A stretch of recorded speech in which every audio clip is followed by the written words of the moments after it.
অবশেষে উত্তর গাজায় প্রবেশ পথ নেতজারিম করিডোর খুলে দিল ইসরায়েল। ঘরে ফিরতে লাখ লাখ ফিলিস্তিনি ঢল নেমেছে ওই পথে। পায়ে হেঁটেই রওনা দিয়েছে বেশিরভাগ মানুষ। দীর্ঘ উদ্বাস্তু জীবন কাটিয়ে বাড়ি ফিরতে মরিয়া তারা। পথেই দেখা হচ্ছে বহু পরিচিত জনের সাথে, তৈরি হচ্ছে আবেগঘন পরিবেশ। নেতজারিম করিডোর খুলে দেওয়ার আগ মুহূর্তের দৃশ্য। উত্তর গাজায় প্রবেশে লাখ লাখ ফিলিস্তিনির ঢল করিডোর অভিমুখে। পরিবার আর বাক্স প্যাট্রা নিয়ে টানা দুদিনও রাস্তায় পার করেছেন অনেকে। সড়কে মোটর গাড়ির পাশাপাশি চলছে গাধা চালিত গাড়িও। গাজা সিটিতে প্রবেশ করতে না দিলে এখানে এভাবেই দাঁড়িয়ে থাকবো, মরতে হলেও এখানেই মরবো, কিন্তু নিজের এলাকা ছাড়া অন্য কোথাও যাব না। অনেক হয়েছে এসব।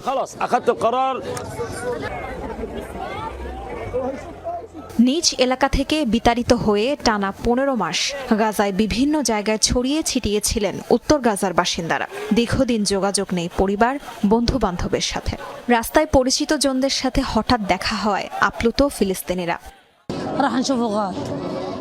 বাচ্চাদের নিয়ে শীতে ঠান্ডায় কষ্ট পাচ্ছি। গতকাল থেকে উত্তর গাজায় প্রবেশের অপেক্ষা করছি।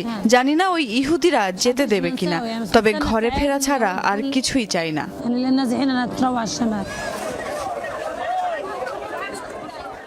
ইসরায়েলি জিম্মি মুক্তি সংক্রান্ত জটিলতায় দুদিন পর উত্তর গাজায় প্রবেশের অনুমতি পেল ফিলিস্তিনিরা।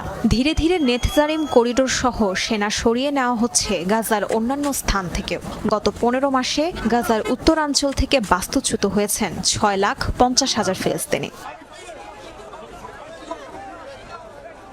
তাজরিয়ান সোবহান, যমুনা নিউজ।